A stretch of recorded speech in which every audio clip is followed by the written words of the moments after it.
Assalamualaikum warahmatullahi wabarakatuh. Kembali lagi dengan saya. Di sini saya akan menjelaskan tentang routing statis. Maka langsung saja.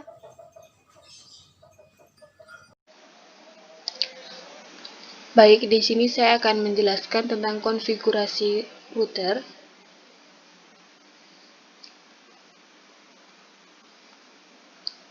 Baik, di sini saya akan menjelaskan tentang konfigurasi router.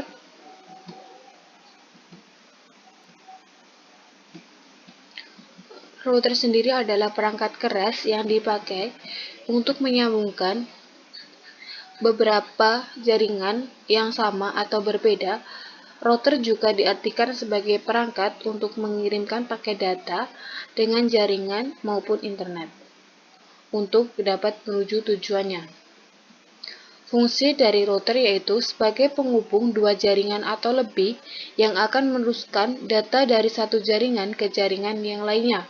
Router mempunyai fungsi utama, yaitu untuk membagi atau mendistribusikan IP address secara statis atau DHCP atau Dynamic Host Configuration Protocol kepada seluruh komputer yang tersambung ke router tersebut.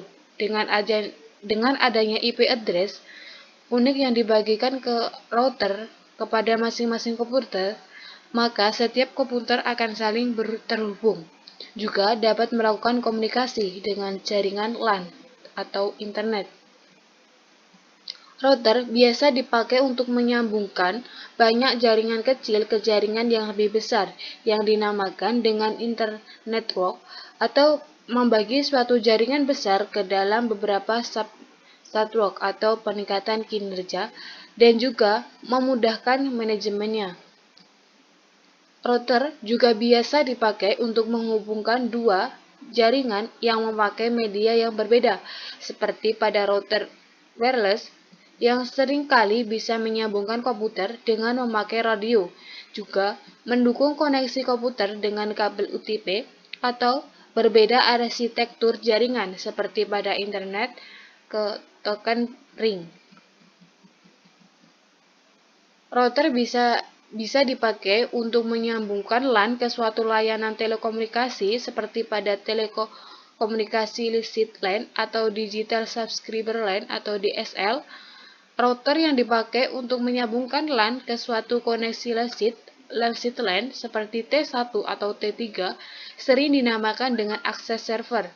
Sementara itu, router yang dipakai untuk menyambungkan jaringan lokal ke sebuah koneksi DSL dinamakan dengan DSL router. Router-router sejenis itu pada umumnya mempunyai fungsi firewall atau menjalankan penapisan paket menurut alat sumber dan alat tujuan paket tersebut, walaupun beberapa router tidak memilikinya.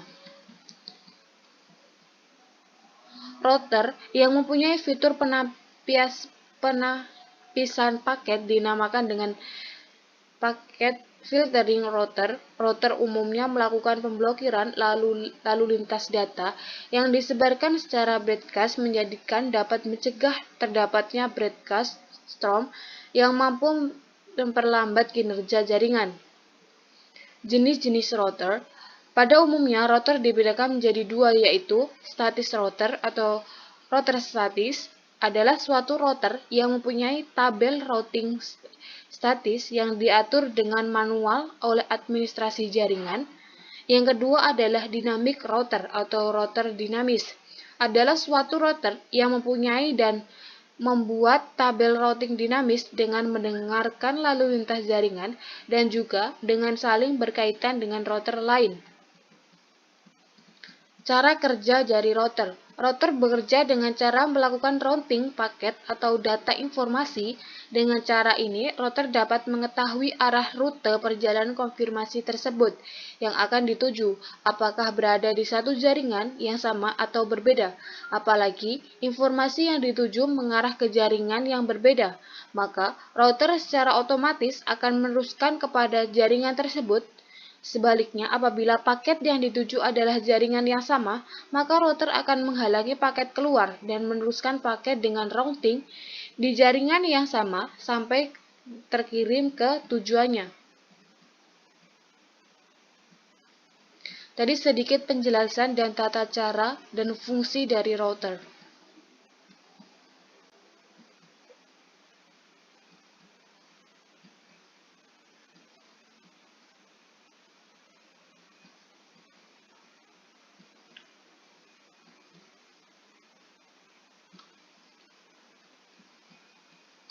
Baik, di sini saya akan menjelaskan tentang tugas praktikum yang menggunakan konfigurasi router, yaitu yang pertama, menggunakan router secara statis agar setiap komputer dapat berkomunikasi dengan komputer lainnya meskipun berbeda network.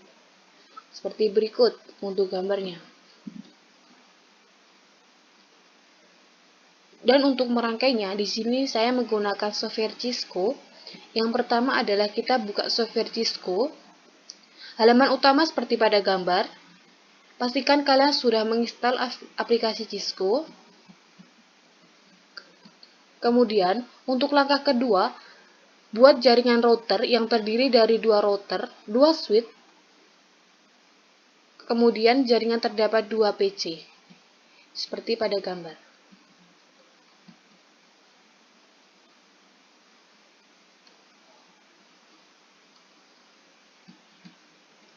Di sini terdapat dua router, yaitu ini router dan ini juga router. Dan ini adalah dua switch. Dan setiap router mempunyai dua PC, PC1 dan PC2, dan ini yang dimiliki oleh router kedua, yaitu dua PC, 1 dan 2. Kemudian atur IP pada PC jaringan 1 terlebih dahulu. Pada CP1 menggunakan IP 192.168.1.2 pada IP address seperti berikut tampilannya, yaitu dengan klik desktop, kemudian static, dan masukkan IP address.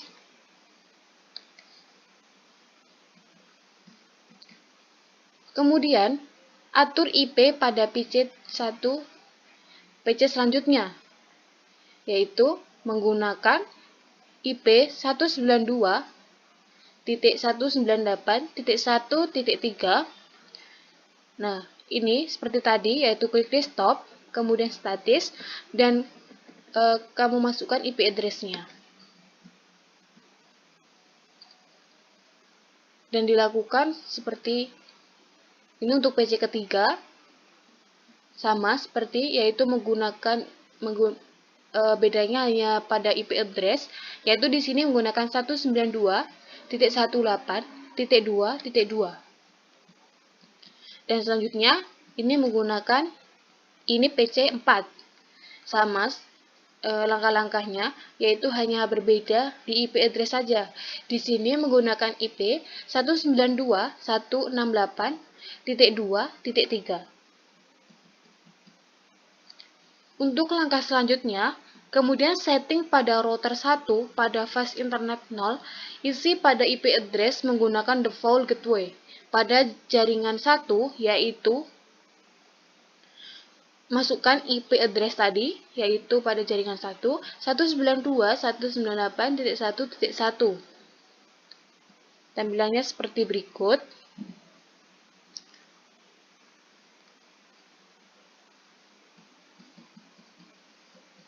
Sama, ini untuk kedua, dengan IP address-nya sama seperti tadi, 192.168.2.1. Ini untuk router kedua.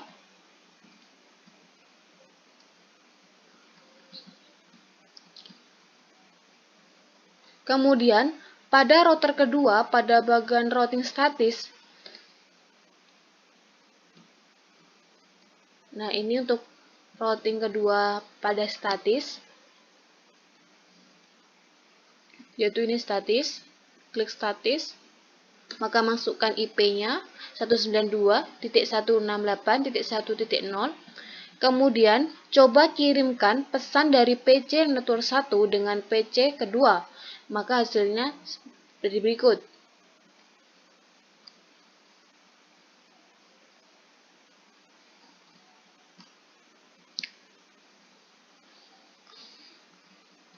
Nah, ini untuk hasil yang pertama. Dan untuk yang kedua, ini membuat 5 buah network, masing-masing memiliki 3 buah komputer atau laptop, kemudian hubungkan setiap network ke network yang lain, sehingga setiap komputer dapat berkomunikasi satu sama lainnya, atau routing statis. Di sini jadi kita menggunakan 3 buah komputer atau PC. Pada nomor 2 ini, masih seperti yang nomor 1, hanya saja network ditambahkan 5 dan setiap network terdapat 5 PC atau 5 laptop untuk setiap masing-masing network. Nah, seperti jadi gambar. Mempunyai 5 network dan setiap networknya mempunyai 3 PC.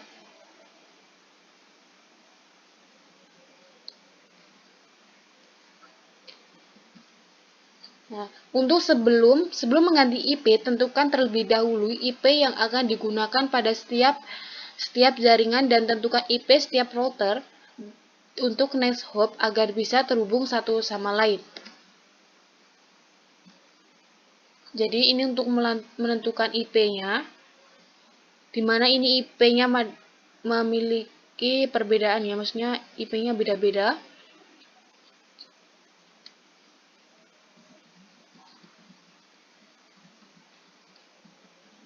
Untuk langkah selanjutnya yaitu atur IP pada masing-masing PC. Setelah itu atur pada setiap router pada bagian fast internet 0 yang diisi default gateway pada setiap jaringan. Kemudian pada serial kedua atau serial ketiga tergantung penyambungan berada pada serial 3 atau 2 atau 3. Kemudian pada routing statis juga diisi dengan cara mengisi routing setiap router agar terhubung satu sama lainnya. Apabila sudah diatur semua, maka percobaan jaringan bisa dilakukan dengan berhasil atau percobaannya berhasil. Nah, seperti berikut. Dan ini adalah hasilnya.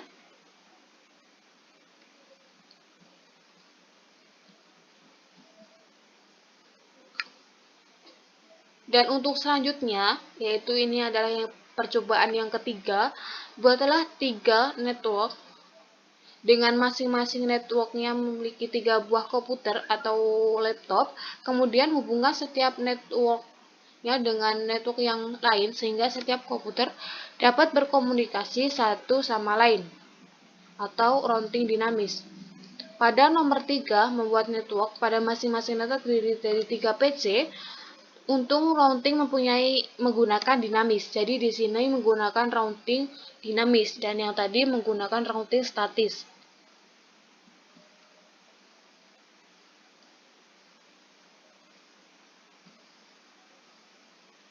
Jadi di sini ini menggunakan 3 buah network, 1, 2, 3, dan setiap networknya mempunyai 3 PC atau 3 laptop, 1, 2, 3, 2, 3. Kemudian atur pada IP setiap PC, caranya sama seperti nomor sebelumnya. Setelah itu, atur pada fast internet pada setiap router. Kemudian yang membedakan pada nomor 3 ini menggunakan routing dinamis. Routing dinamis ini menggunakan RIP. Pada RIP ini, network setiap router untuk menuju ke jaringan satu sama yang lainnya. Nah, seperti berikut. Jadi kan tadi menggunakan static dan yang ini menggunakan RIP atau RIP.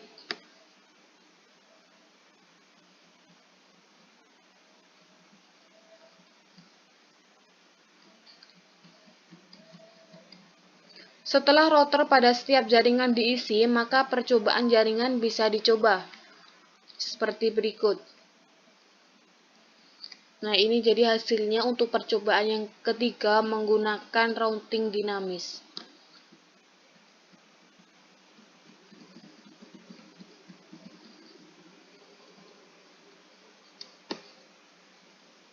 Mungkin cukup itu penjelasan tentang routing statis yang menggunakan Cisco. Terima kasih. Wassalamualaikum warahmatullahi wabarakatuh.